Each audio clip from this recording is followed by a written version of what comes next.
Um, People can sell programs if they're selling by the class or by selling by the month. But when we're selling the idea of changing someone's life through martial arts, we can't do that class by class. We can't do that month by month. It takes a program, either a 6-month welcome program so we get adjusted, or committing to a longer term like a 24-month, 36-month program. And when we have a closer, the person presenting that program, they have to have the confidence and self-esteem that they can offer and ask for $4,500 or $5,000, or it could be a beginner package for $995. They have to have that confidence. So some of the techniques we can teach, other techniques, they're not really techniques, but are personalities. So we got to make sure that we not only train our people, but we hire the right person for the right job. We talked about the second position in that person enrolling is the developer. And what they're really developing is they're gluing that student to the school. So they're not going to just take for a couple days and go, this wasn't for me, or after 2 months saying, hey, I got this now. But the developers building the culture. They're asking for referrals. They're doing thank you flows. They're doing good job notes. They're doing a welcome board. Everything to make sure the student stays your student and is happy and is indoctrinated into the culture within the first 100 days. So we talk about, that's a lot of personality. There are techniques. I mean, I can teach someone how to write a good job note, but we really want someone who's outgoing, who kind of sets the example for your school. So just thinking Craig Haley's school is really close to me. Craig Haley's really into fitness. Everyone who works at his school is fit, looks fit, and stays healthy. He's not hiring someone who doesn't represent him. So he can teach anyone to do the job, but he wants to make sure he has the right image, the right personality. Craig happens to be a really outgoing, friendly person, very sincere, very authentic. And when someone's representing his school, they have to be that same type of person. It's really neat because one of my best program directors wasn't a martial artist, but his son was a martial artist. I happen to know the dad because it was actually my landscaper at my house who cut my lawn and trim the bushes and things like that. I would watch him and talk to him when he was having his kids take karate.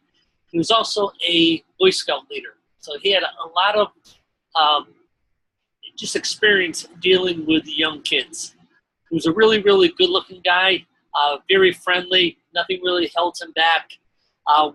Once I talked to him about the benefits of martial arts, and he already saw what it was doing for his child, he became a very, very authoritative figure in selling programs. He was one of my best program directors.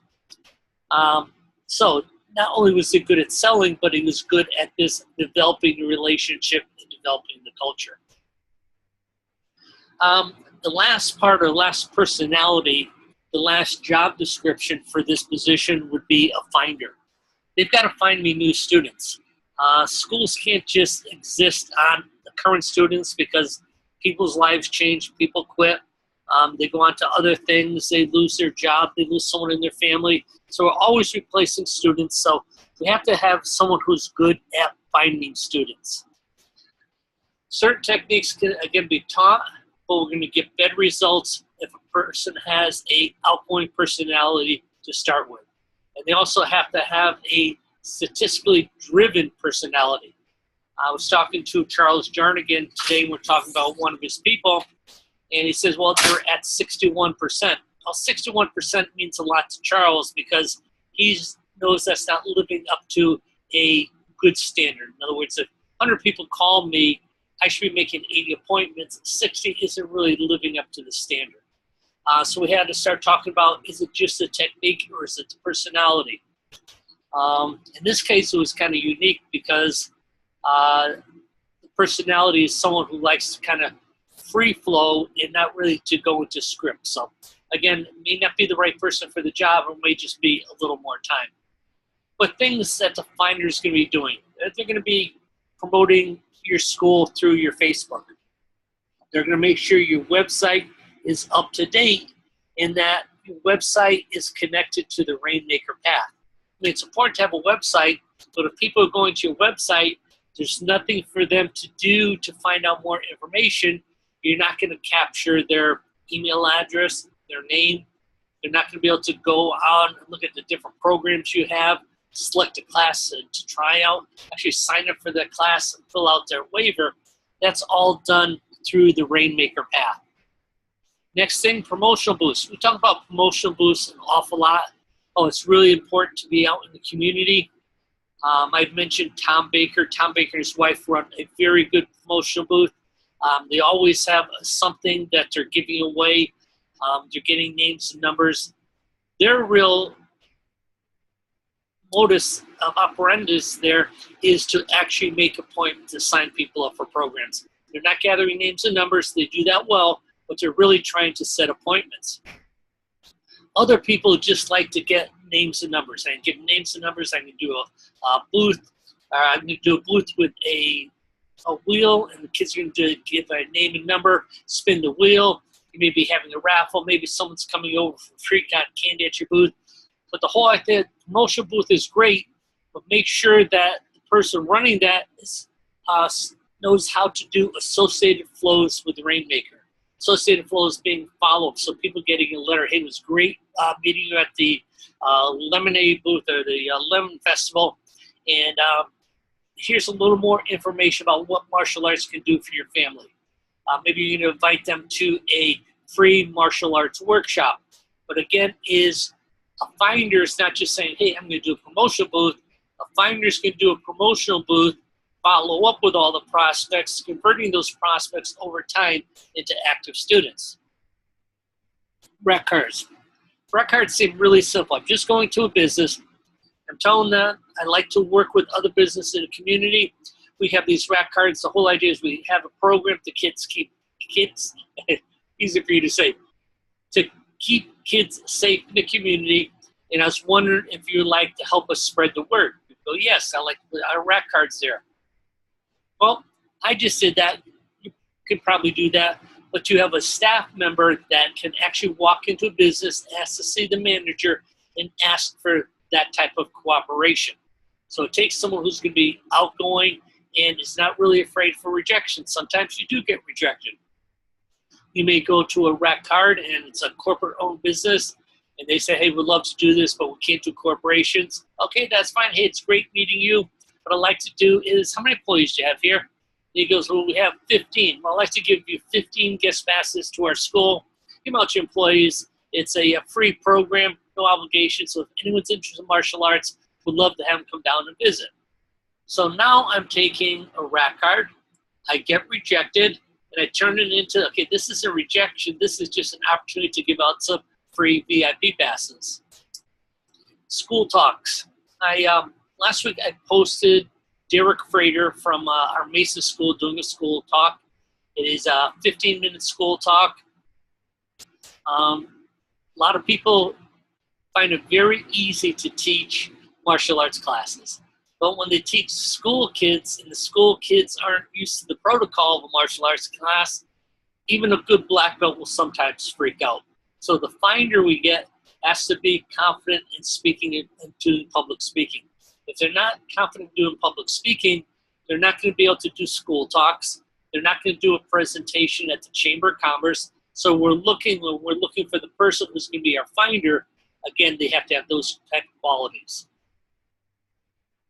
I was just kind of going through different things on the internet yesterday, Googling, and I just Googled events in my city. I just wanted to see what's going on.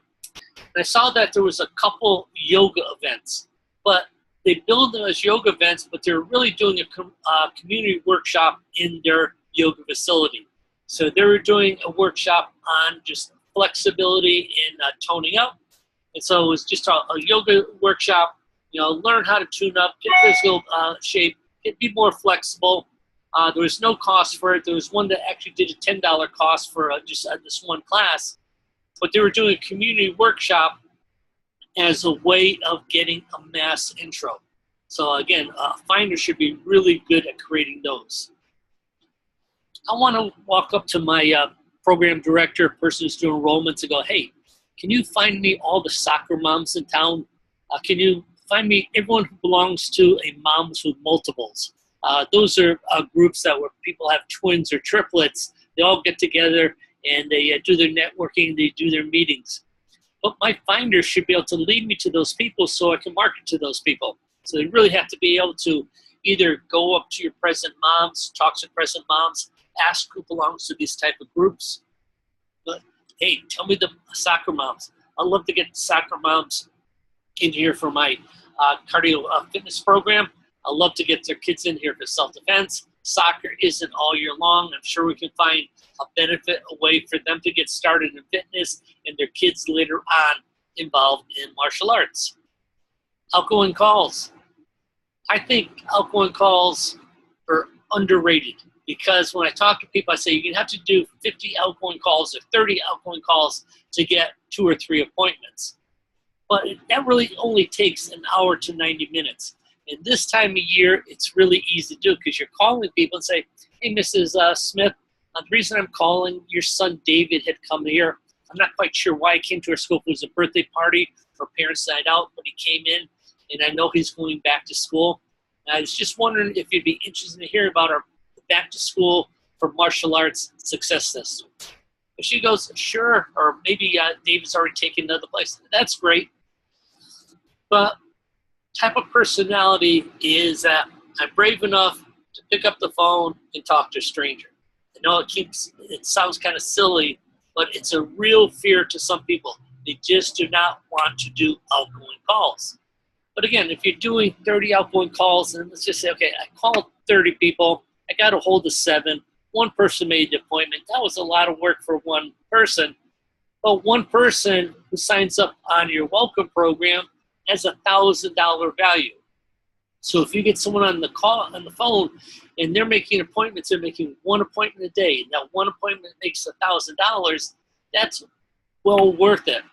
But you have to find the right person. You got to find the person who's not going to get hung up on 3 times. Oh man, this is stupid. People don't like me. Well, there's some people that will like you, but you can't worry about the ones that don't. You just keep making phone calls, and you get really strong, and you use your charisma, and you make more appointments. So you got to make sure rejection isn't a problem when you're interviewing someone who's going to either be a program director, enrollment director, or just sign people up. And again, we just want to find someone who's good at building rapport. I was sending someone out with doing rack cards. I'm going to make sure that person's happy. He's outgoing. He's really, really friendly, or she's really friendly. Back in the day when I had my school, I hired 2 people to do rack cards, and they did them every single Tuesday. It was 2 ladies. One was my daughter, Valerie, and one was Anita, who's my partner in the school. That was his wife. They would go out for 2 hours on a Tuesday. They'd drive to shopping center. Valerie would drop Anita off on one side of the shopping center.